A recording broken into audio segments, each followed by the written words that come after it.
இந்த காலிஃப்ளவர் பொடி மாஸ் செய்கிறதுக்கு தேவையான பொருட்கள் என்னென்னு சொல்கிறேங்க. நல்ல காலிஃப்ளவர் பெருசு 1, உருளைக்கிழங்கு 1, தக்காளி 1. அடுத்து தாளிக்கிறதுக்கு எண்ணெய் 4 ஸ்பூனு, நறுக்கின பெரிய வெங்காயம் 1, சோம்பு 1 டீஸ்பூன், கருவேப்பிலை சிறிதளவு. இந்த காலிஃப்ளவரோடு சேர்த்து பிசைகிறதுக்கு மிளகாத்தூள் 1 டீஸ்பூன், கரம் மசாலா 2 டீஸ்பூன், இஞ்சி பூண்டு சிறிதளவு, உப்பு 1 டீஸ்பூன், மஞ்சத்தூள் 1 டீஸ்பூன், கார்ன்ஃப்ளவர் பவுடரு 3 டீஸ்பூன். வாங்க வீடியோக்குள்ளே போகலாம், எப்படி செய்யலான்னு பார்க்கலாம். முதல்ல இந்த காலிஃப்ளவரை சுத்தம் பண்ணி நிறைய தண்டு சேர்க்க வேணாம், இந்த பூவாக கொஞ்சம் எடுத்து வச்சுக்கோங்க. இதை நம்ம க்ளீன் பண்ணணும். இந்த மாதிரி ஒரு பெரிய பாத்திரத்தில் தண்ணி வச்சுக்கோங்க. அதை நல்லா கொதிக்க வச்சுட்டு காலிஃப்ளவரை அதில் போடணும். அதில் கொஞ்சம் கல்லுப்பும் சேர்த்துக்கோங்க. நான் ஒரு ஸ்பூன் கல்லுப்பு சேர்த்துக்கிறேன்.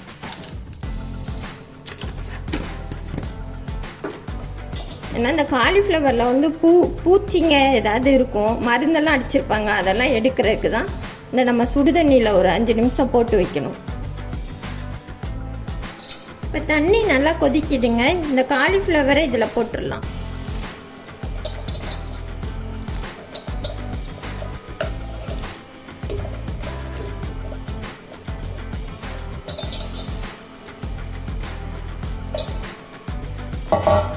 ஒரு 3 நிமிஷம் இப்படியே இருக்கட்டும், கொதிக்கட்டும்.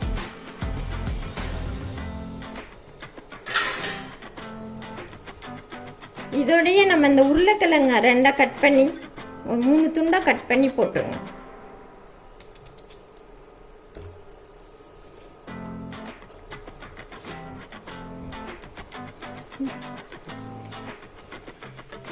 மூணு நிமிஷம் கொதிச்சோன்னா நம்ம இதை ஆஃப் பண்ணிட்டு மூடி வைக்கலாம்.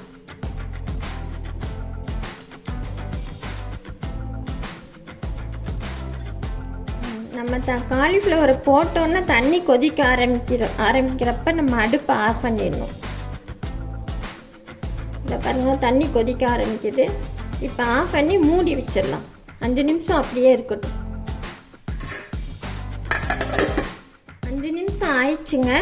இப்போ இந்த காலிஃப்ளவர் பாருங்கள், நல்லா பூச்சி எது இருந்தாலும் அடியில் போயிடும். அதே நேரம் காலிஃப்ளவரும் கொஞ்சம் நல்லா சாஃப்ட் ஆயிரும். இப்போ இதை எடுத்துடலாம். இந்த மாதிரி எடுத்துட்டுங்க, திரும்ப நம்ம நல்ல தண்ணியில் நல்லா கழுவிடணும். கழுவி தண்ணி இல்லாமல் வடிச்சிருங்க.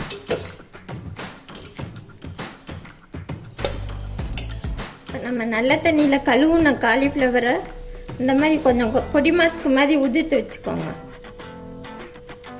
கையிலே உதிர்த்துடலாம், நறுக்கணும்னு தேவையில்லை. அந்த உருளைக்கிழங்கையும் நல்லா சின்னதாக வெட்டிக்கோங்க. இப்படி உதிர்த்து வச்சுக்கோங்க. இந்த மாதிரி உதிர்த்து வச்ச காலிஃப்ளவர் உருளைக்கிழங்கோட உப்பு, சால்ட் உப்பு, மஞ்சத்தூள், மிளகாத்தூள்,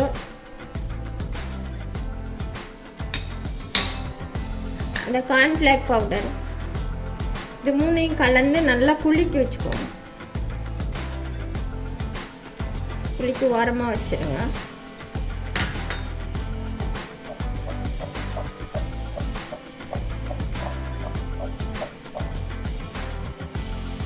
எண்ணெய் 3 ஸ்பூன் ஊற்றிக்கலாம்.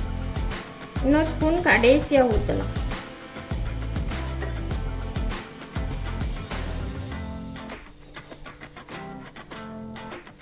காஞ்சோன்னு சோம்பு 1 2 பொடிச்சிருங்க. இதை பொடிச்சிருக்கேன் பாருங்க.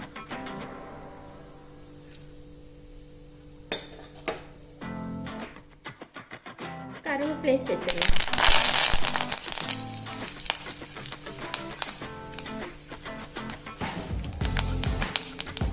அடுத்து நறுக்கின பெரிய வெங்காயம்,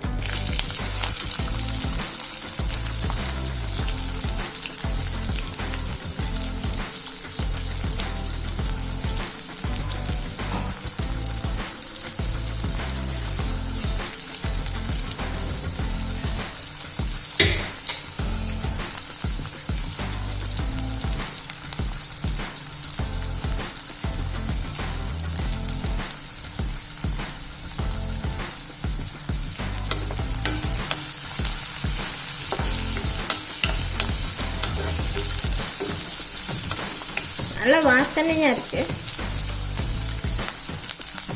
இந்த வெங்காயத்துக்கு அளவா கொஞ்சம் சால்ட்டு சேர்த்துக்கலாம்.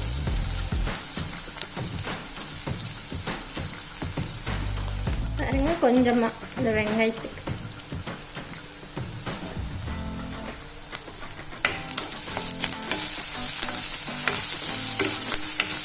கொஞ்சம் வதங்கினோன்னே இதோட கரம் மசாலா சேர்த்துடலாம். கரம் மசாலா அது ஏற்கனவே வெந்ததுனால இப்போ சேர்த்தாதாங்க எண்ணெயில் வதங்கும், நல்லாயிருக்கும்.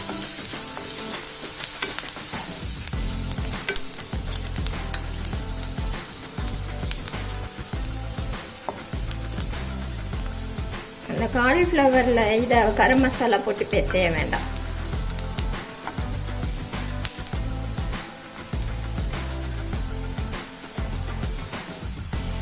இப்போ இதோட இஞ்சி பூண்டு இந்த ஒரு தக்காளியும் அரைச்சிட்டு பேஸ்ட்டாக சேர்த்துக்கலாம்.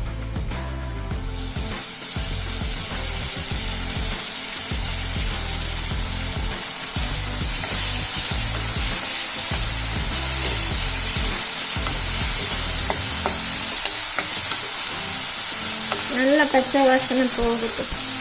ஒரு 2 நிமிஷம் வதக்குங்க. வதங்கிடுச்சுங்க வெங்காயம் இதெல்லாம். இப்போ வந்து காலிஃப்ளவரை சேர்த்துடலாம். இந்த காலிஃப்ளவரில் வந்து நம்மளுக்கு ஆன்டி ஆக்சிடென்ட் அதிக அளவில் இருக்குது, ஒமேகா 3யும் இருக்குது. இதை வந்து நம்ம தினைக்கும் கூட சாப்பிட்லாம். குழந்தைங்களுக்கு இது ரொம்ப கொடுத்தா ரொம்ப நல்லா சுறுசுறுப்பாக இருப்பாங்க. எல்லாருமே நல்லா சாப்பிட்லாம். கொஞ்சம் வதங்கட்டும். ரொம்ப இனி போட்டு கரண்டி அதிகம் போடாதீங்க, அப்படியே குலுக்கி விட்டால் போதும். நல்லா வதங்கிட்டுருக்கு. ஒரு 5 நிமிஷமே வதக்குனாவே போதும். பாருங்கள், ஏற்கனவே நம்ம சுடு தண்ணியில் போட்டதுனால 5 நிமிஷம் தான் இது ஆகும்.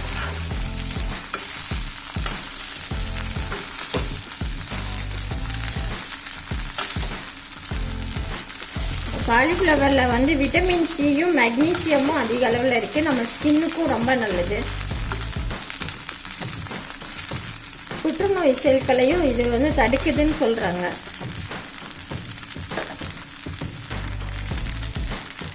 நல்லா கொஞ்சம் மொறுமொறுப்பு ஆகிட்டு வருது. இப்போ இன்னும் கொஞ்சம் நம்ம ஒரு ஸ்பூன் வச்சுருந்தோம்ல, அந்த எண்ணெயும் ஊற்றிடலாம். இன்னும் ஒரு 2 நிமிஷம் இருந்தால் போதும், ஆஃப் பண்ணிடலாம்.